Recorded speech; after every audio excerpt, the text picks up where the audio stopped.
নিশ্চয়কৈ কৰোনা সৃষ্ট পৰিৱেশৰ মাজতে ৰাজ্যবাসীয়ে পোনপ্ৰথমবাৰৰ বাবে এইবেলি উদযাপন কৰিব শাৰদীয় দুৰ্গোৎসৱ। যিহেতু কোভিড-19 প্ৰট'কল মানি চলি এইবেলি দুৰ্গা পূজাক লৈ বিশেষ উৎসাহ উদ্দীপনা নাই। আৰু এইবেলি মই এই মুহূৰ্তত মই উত্তৰ গুৱাহাটীৰ এখন বিশেষ দুৰ্গা পূজাত উপস্থিত আছোঁ। উত্তৰ গুৱাহাটীয়ে নহয়, কেৱল উত্তৰ কামৰূপৰ এইখনেই প্ৰথম পৰিয়ালকেন্দ্ৰিক পূজা। আৰু এই পূজাখনে এইবেলি 198 বছৰ গৰকিছে। 1823 খ্ৰীষ্টাব্দৰ পৰাই আহোম ৰজাৰ দিনৰ পৰা এই পূজা ভাগ ইয়াত চলি আছিল। আৰু এই পূজাখনৰ বিষয়ে যিহেতু সবিশেষ জানিবলৈ মই পৰিয়ালৰ লোকসকল আছে, যিহেতু এইখন এখন অতি পুৰণি এখন পূজা। কেতিয়াৰ পৰাই পূজাখন চলিছে? 1823 চনৰ পৰা চন্দ্ৰকান্ত সিংহৰ দিনত, তেতিয়া গংগেশ্বৰ গোস্বামী আছিল। তেওঁ আমাৰ যি লক্ষী সিংহৰ দিনত কুলপুৰোহিত আছিল, তেখেতৰ পুত্ৰ ৰামানন্দ পুষ্পাচাৰ্য আছিল প্ৰথম নগোসাঁইৰ প্ৰতিষ্ঠাতা অসমত। আৰু সেই নগোসাঁই পৰিয়ালটো পহুমৰা আছিল মাজুলীত। আৰু 1823 চনত ইয়ালৈ চন্দ্ৰকান্ত সিংহৰ লগত পলায়ন কৰি ইয়ালৈ আহে। আৰু তাৰ পিছৰ পৰা এই পূজাভাগ নিৰ্বিচ্ছিন্নভাৱে কৰি অহা হৈছে, অতি ধাৰ্মিক আধ্যাত্মিক পৰিৱেশত। কিছু জাকজমকীয়া বাদ দি পেলাই যিখিনি আমাৰ ধৰ্মীয় বৈদিক বা তান্ত্ৰিক পদ্ধতি আছে, সেই পদ্ধতি মৰ্মে পূজাখিনি অতি সুন্দৰভাৱে নিয়াৰিকৈ প্ৰতি বছৰে কৰা হৈছে।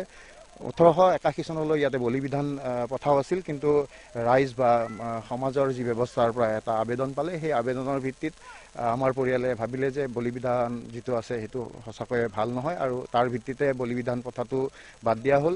তাৰপিছত 1976লৈ ইয়াতে আমাৰ ৰাইজ যিখিনি আছিল, উত্তৰ গুৱাহাটীৰ ৰংমহল হওক, মধ্যমখণ্ড, মণিকেনেশ্বৰ বা কলেজ চক, সেই সমুদায় ৰাইজে একত্ৰিত হৈ এই পূজাখনকে ৰাজহুৱা পূজাৰ দৰে আয়োজিত কৰিছিল। আৰু অতি জাকজমকীয়াভাৱে তেতিয়া হৈছিল। আৰু ইয়াতে বিভিন্ন ধৰণৰ আমাৰ অগ্ৰজ যিসকল আছে, তেওঁলোকৰ পৰা শুনিবলৈ পোৱাতে গায়ন বায়ন বা যিখিনি নাগেৰা নামৰ পৰা আদি কৰি আমাৰ যাত্ৰা পাৰ্টি আদি বিভিন্ন ধৰণৰ উৎসৱমুখৰ পৰিৱেশ ইয়াত বিৰাজমান হৈ আছিল। কিন্তু তাৰ পৰৱৰ্তী সময়ত যিহেতু ৰাইজৰ বিভিন্ন পূজাবোৰ হ'বলৈ ধৰিলে, আৰম্ভ হ'লে, আৰু সেনেদৰে ৰাইজ নিজা নিজাকৈ পূজা কৰি থাকিলে। আৰু আমাৰ এইখনো আমি অতি সুন্দৰভাৱে যি আধ্যাত্মিক পৰিৱেশ আছে, যেনেধৰণে মন্ত্ৰপুতভাৱে আমি মাৰ আশীৰ্বাদ ল'ব লাগে, সেই মৰ্মেই আমি এইখন পূজা চলাই আছোঁ। আৰু এতিয়া 198 বছৰৰ ভৰি দিলে, আৰু 2 বছৰ পিছত ই 200 বছৰ হ'ব। গতিকে আমি আশাবাদী যে আমাৰ নৱপ্ৰজন্মৰ যিখিনি মানুহ আছে, যিখিনি আমাৰ শিশু আছে, তেওঁলোককো এই আধ্যাত্মিক পৰিৱেশৰ লগত পৰিচয়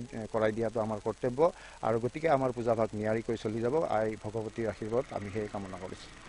যিহেতু এখন অতিকৈ পুৰণি পূজা, উত্তৰ কামৰূপৰ ভিতৰতে এখন অতিকৈ পুৰণি পূজা। আৰু এই পূজাখনে এইবেলি 198 বছৰত গৰকিছে। আৰু মোৰ লগত যিহেতু কবি নীলিম কুমাৰ আছে, কবি নীলিম কুমাৰ বুলি ক'লে শাৰদীয় উৎসৱত কবিতাৰ কথা মনলৈ আহে। গতিকে কি ক'ব বিচাৰিম?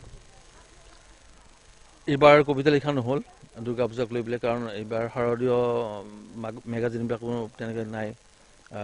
কিন্তু শাৰদীয় উৎসৱত সদায় অনুভৱ কৰোঁ, এইটো এখন কাব্যিক পৰিৱেশ এটা থাকে, সদায় থাকে। এইবাৰ সেই পৰিৱেশটো নাই। এইবাৰ ইয়াৰ লগত মৃত্যুৰ মানে এটা উৎসৱৰ নিচিনা এটা হৈছে।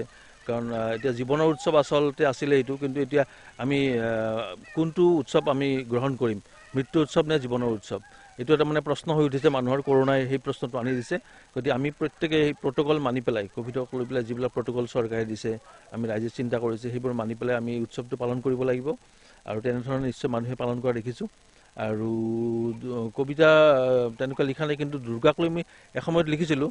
তাত পুৰণি কবিতা হ'লেও যদি ঠিক মানে ডাইৰেক্ট কবিতাটো মানে মনত নাই, কিন্তু দুৰ্গাক লৈ মই এবাৰ লিখিছিলোঁ যে দুৰ্গা মানে ফাঁচী বজাৰৰ মাজেৰে দুৰ্গা গৈছে। মই জাষ্ট মানে এইটো কৈছোঁ, গদ্যত কৈ দিছোঁ, দুৰ্গা ফাঁচী বজাৰৰ মাজেৰে গৈছে। আৰু মানুহবিলাক সকলোৱে আচৰিত হৈছে, দুৰ্গা ফাঁচী বজাৰৰ মাজেৰে খোজকাঢ়ি আহি আছে, কি আচৰিত কথা। তাৰপিছত সকলোৱে দেখিছে দুৰ্গা মানে গৈছে, মানুহবিলাক পিছে পিছে গৈছে।